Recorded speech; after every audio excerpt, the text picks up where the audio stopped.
Kamusta mga koy, welcome back sa Paridan TV.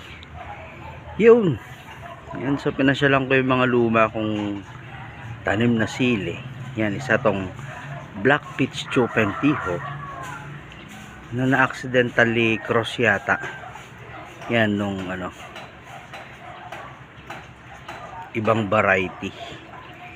Yan yung pinagkuhanan ko ng buto mula ito sa tanim ko Black Peach Chopentiho last year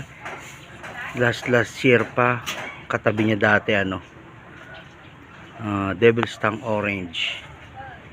Ayan, so ayan, makikita mo naman Black Peach Chopentiho to. Makita mo yung kanyang puno itim, tapos dahon ganto dark. Ayan, so dapat supposed to be kulay black to. Ayan, or magpi-peach pag nahinog. Ito orange.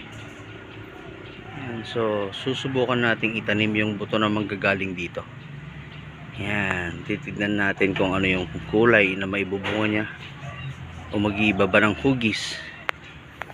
Ayan, iba na yung kulay. Yan, kung titignan natin, ito yan. Yan, ganito yan dapat. Pero yung iba yung naging kulay niya. Yan, so susubukan nating itanim to. Ibang variety siguro palalabasan. Yan. Ayan. Wrap up.